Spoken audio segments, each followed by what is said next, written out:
ഒരു ഗ്രാമത്തിൽ ഒരു നായയും ഒരു പൂച്ചയും ഒരേ വീട്ടിൽ താമസിച്ചു. നായയുടെ പേര് രാജു, പൂച്ചയുടെ പേര് മീനു. ഇരുവരും കുട്ടിക്കാലം മുതൽ ഒരുമിച്ച് വളർന്നതിനാൽ ഒരിക്കലും വേർപിരിയാത്ത കൂട്ടുകാരായിരുന്നു. ഒരു ദിവസം മീനു അകത്തേക്ക് ഇറങ്ങാൻ ആഗ്രഹിച്ചു. അതിനാൽ അത് ഒരു മതിലിന് മുകളിൽ കയറാൻ ശ്രമിച്ചു. പക്ഷേ അതിന് വീഴ്ച വന്നു. അതിന്റെ ഒരു കാലിന് പരിക്ക് പിടിച്ചു. രാജു തൽക്ഷണം ഓടി വന്ന് അതിനെ ശ്രദ്ധയോടെ നോക്കി. അതിന്റെ കണ്ണുകളിൽ കരുണ നിറഞ്ഞിരുന്നു. അന്നു മുതൽ രാജു മീനുവിന്റെ കൂടെ നിഴൽ പോലെയും നിന്നു. അത് ഭക്ഷണം കഴിക്കുമ്പോഴും ഉറങ്ങുമ്പോഴും ഒരിക്കലും അകന്നു പോയില്ല. മീനു പൊട്ടെന്ന് സുഖം പ്രാപിച്ചു. അതിനുള്ള ഇടയിൽ രാജുവിന്റെ സ്നേഹവും സംരക്ഷണവും അവിടെയുണ്ടായിരുന്നു. ഒരിക്കൽ മീനു വീണ്ടും മതിലിന് മുകളിൽ കയറാൻ ശ്രമിച്ചു. ഈ സമയം രാജു അതിന്റെ അരികിൽ നിന്നു. അതിനൊരു കാരണവുമില്ല.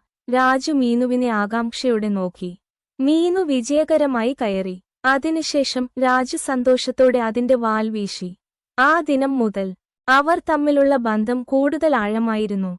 സ്നേഹത്തിനും കരുണയ്ക്കുമുള്ള വലിയ ഉദാഹരണമായിരുന്നു അവരുടെ സൗഹൃദം.